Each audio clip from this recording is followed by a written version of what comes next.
আওয়ামী লীগকে নিষিদ্ধ করার হাজারো প্রমাণ আছে জনগণের কাছে। এতগুলি থাকার পরেও কেন নিষিদ্ধ করতে আপনাদের গায়ে জ্বালা বাজছে? আমাদের দাবি, ছাত্রদের দাবি, জনগণের দাবি ছিল আওয়ামী লীগ, ফ্যাসিস্ট, খুনি এদের প্রত্যেক নেতা কর্মীকে দৃশ্যমান বিচার করতে হবে। দুঃখজনক ব্যাপার সত্য হলেও আজ পর্যন্ত দৃশ্যমান কোনো বিচারের আওতায় কোনো বড় নেতাকে আনা হয় নাই। গত 3 দিন আগে এদেশের ফ্যাসিস্ট আওয়ামী লীগ সরকারের খুনি হাসিনার প্রেতাত্মা, খুনি হাসিনার অন্যতম সহযোগী সাবেক রাষ্ট্রপতি আব্দুল হামিদ দেশ থেকে পালিয়ে গিয়েছে। কার ইশারায়, কার নির্দেশে সে দেশের এয়ারপোর্ট পার হলো? কারা তাকে দেশ থেকে পালিয়ে যাওয়ার সহযোগিতা করলো? যে বা যারা সহযোগিতা করেছেন খুনি আব্দুল হামিদকে পালাতে, তারাও খুনিদের দোষর। আমাদের কথা সুস্পষ্ট, আওয়ামী লীগকে নিষিদ্ধ করার হাজারো প্রমাণ আছে জনগণের কাছে, হাজারো কারণ আছে, হাজারো ইস্যু আছে। এতগুলি থাকার পরেও কেন নিষিদ্ধ করতে আপনাদের গায়ে জ্বালা বাজছে? আমরা দেখেছি আমাদের উপদেষ্টাদের মধ্যে কোন উপদেষ্টা নরম সুরে আওয়ামী লীগের আবার প্রতিষ্ঠা করার কথা বলতেছেন। মনে রাখবেন, এদেশের জনগণ বোকা নয়, এদেশের জনগণ কিন্তু বুদ্ধিমান।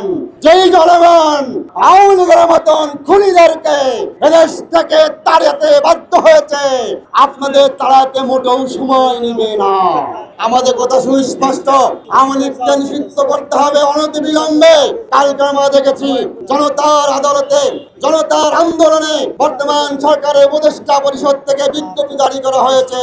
আমরা শীঘ্রই আওয়ামী লীগকে নিষিদ্ধ করার জন্য প্রক্রিয়া শুরু করেছি। কেন আজকে শুরু করলেন? কেন আগে 9 মাস কেন বসে থাকলেন? কেন আপনারা কাল ক্ষেপণ করলেন? আমরা কি সবকিছু বুঝতে পারি।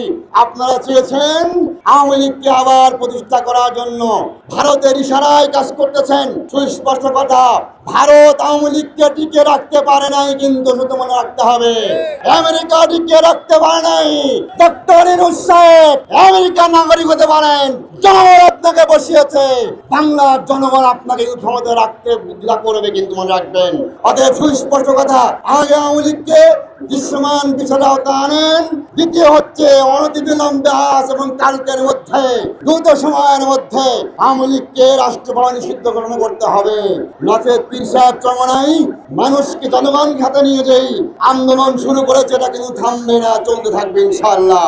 যতদিন পর্যন্ত খুনি আওয়ামী লীগকে নিষিদ্ধ না করা হবে, ততদিন পর্যন্ত ইসলামী আন্দোলন বাংলাদেশ রাজপথে আছে, থাকবে ইনশাআল্লাহ, থাকবে ইনশাআল্লাহ, থাকবে ইনশাআল্লাহ।